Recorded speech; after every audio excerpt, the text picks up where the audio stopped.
Étant donné que certains germes provoquent des maladies microbiennes, nous pouvons alors nous demander comment ces germes causent-ils ces maladies. Autrement dit, on peut se demander quelles sont les caractéristiques de ces micro-organismes pathogènes. Découvrons ces caractéristiques à travers ces exercices intégrés. Exercice intégré 1. Dans les conditions favorables, le nombre de bactéries double toutes les 20 minutes. Le document montre la multiplication des bactéries dans un milieu nutritif renouvelable et le doc 2L, évolution du nombre de bactéries dans un milieu nutritif renouvelable.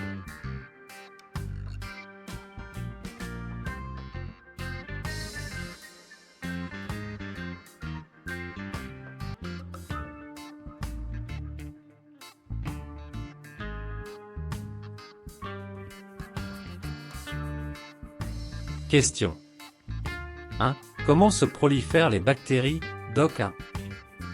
2. À partir de document 2, indiquez le nombre de bactéries dans ce milieu après 5 heures, 10 heures.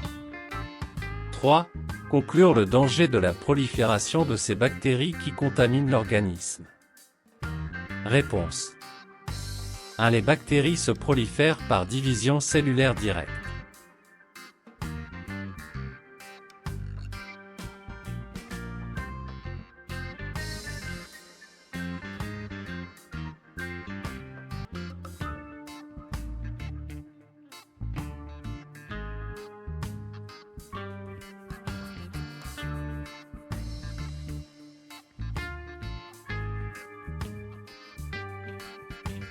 Pour déterminer le nombre de bactéries après 5 heures, puis après 10 heures, on fait une projection à partir de ces valeurs sur la courbe puis sur l'axe vertical, qui indique le nombre de bactéries dans le milieu nutritif renouvelable. Le nombre de bactéries après 5 heures est à peu près 100 millions de bactéries. Après 10 heures est à peu près 1800 millions de bactéries.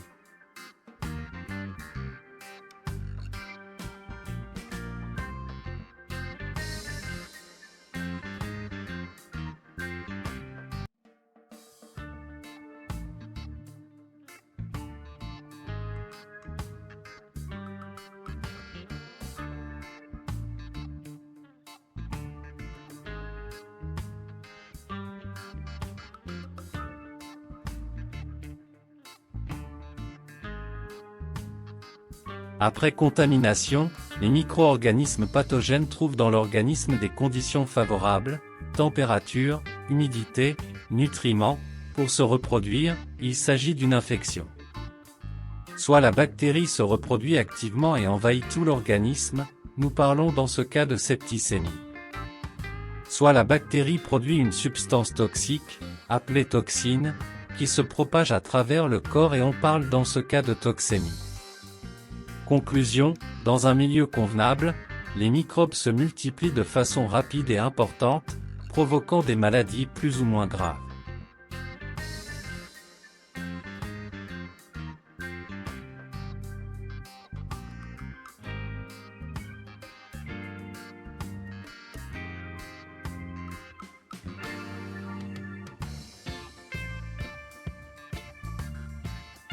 Cherchons dans cet exercice intégré une autre caractéristique des micro-organismes pathogènes.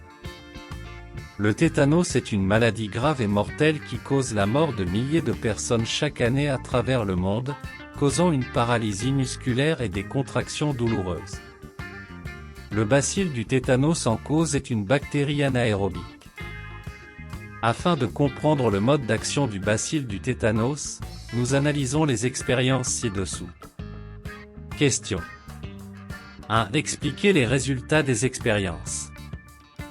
2. Comment agit le bacille tétanique?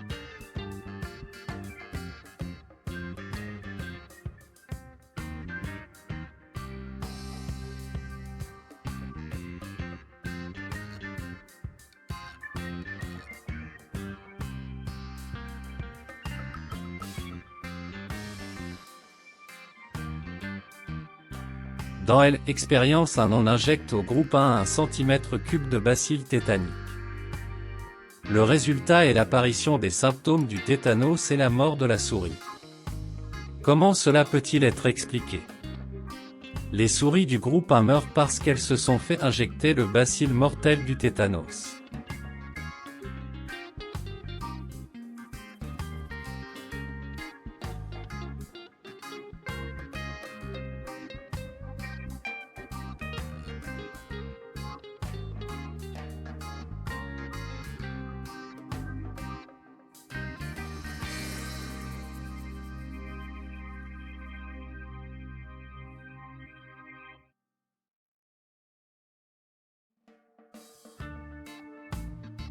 Dans l'expérience 2, on injecte au groupe 2 cm3 de filtrat de bacille tétanique. Le résultat est l'apparition des symptômes du tétanos et la mort de la souris. Comment cela peut-il être expliqué? Les souris du groupe 2 meurent, car on leur a injecté le filtrat d'une culture de bacille tétanique contenant une substance toxique.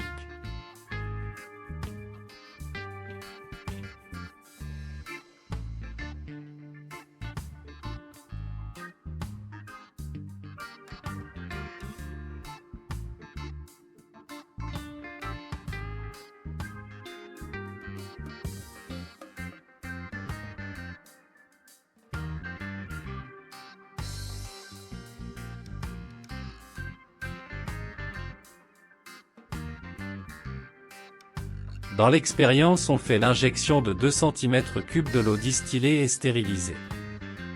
Le résultat, la souris survit. Les souris du groupe 3 restent en vie car on leur a injecté de l'eau distillée stérilisée ne contenant pas de bactéries, expérience témoin.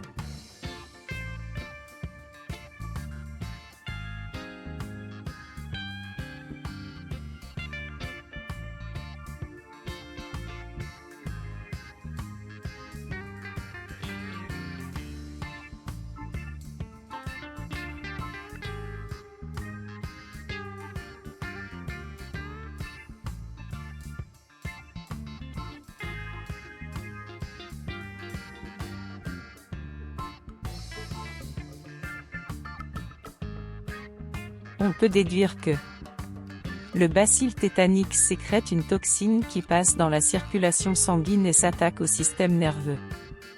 Elle se fixe sur les terminaisons des nerfs moteurs, ce qui provoque des contractures musculaires, d'où la mort par crise cardiaque ou asphyxie.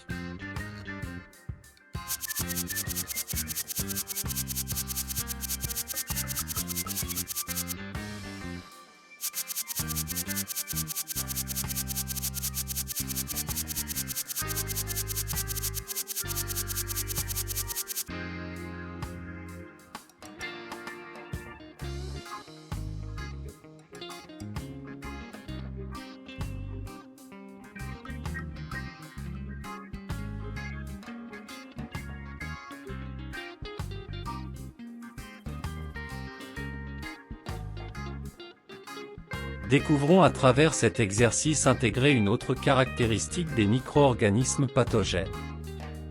Les symptômes de la pneumonie sont la toux, la fièvre, les maux de tête et de la fatigue.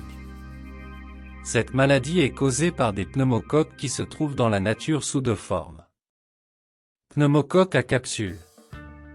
Pneumocoque sans capsule. Pour déterminer le rôle de la capsule, Griffith réalisa les expériences suivantes.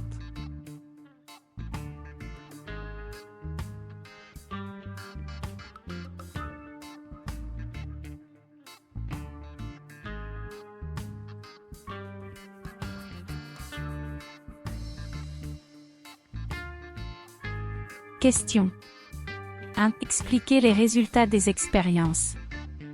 2. Comment agit le bacille tétanique?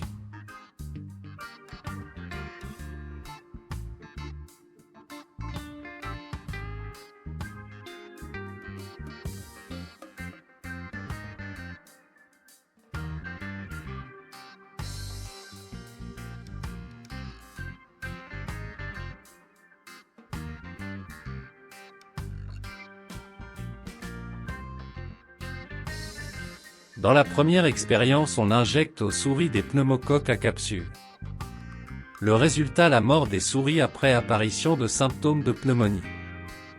Les souris meurent parce que le système immunitaire ne peut pas combattre les pneumocoques à capsule. Dans la deuxième expérience, on injecte aux souris des pneumocoques sans capsule. Les souris survivent. Les souris ne meurent pas car le système immunitaire a pu combattre et éliminer les pneumocoques sans capsule.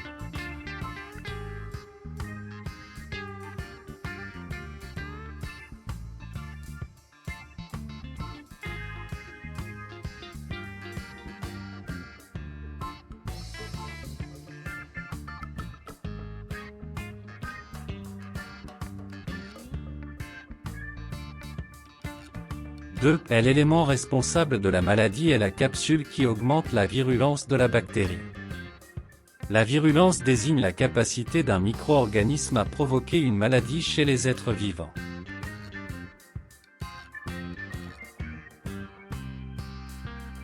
Découvrons maintenant quel est le danger des virus. Les virus ne peuvent se reproduire, créer des copies d'eux-mêmes, par leurs propres moyens. Un virus doit se servir d'une cellule hôte, une bactérie, une plante ou une cellule animale, où il agit et fabrique de nouveaux virus.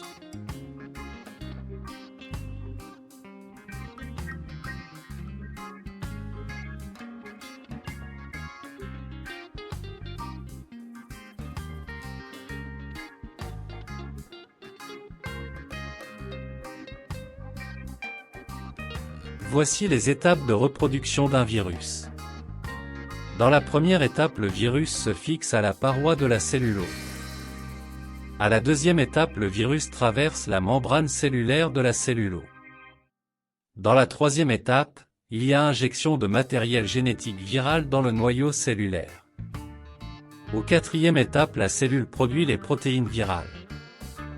Dans la cinquième étape, il y a assemblage des protéines virales et bourgeonnement pour la libération de nouveaux virus, virions.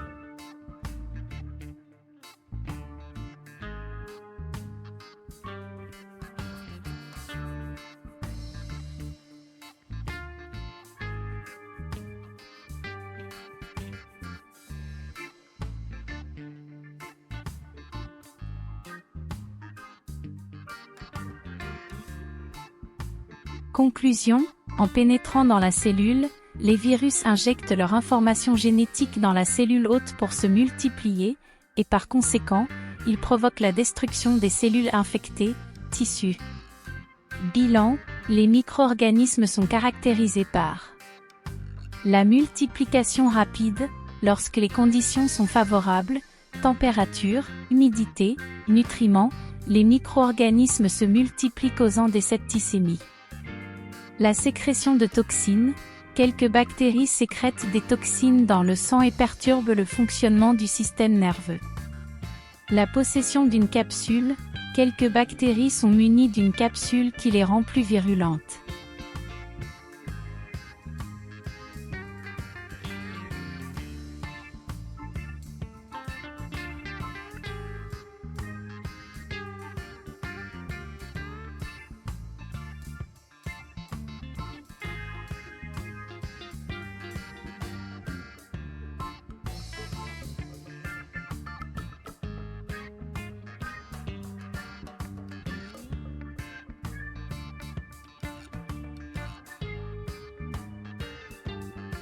La destruction des cellules vivantes, en pénétrant dans la cellule, les virus injectent leur information génétique dans la cellule hôte pour se multiplier, et par conséquent, ils provoquent la destruction des cellules infectées, tissus.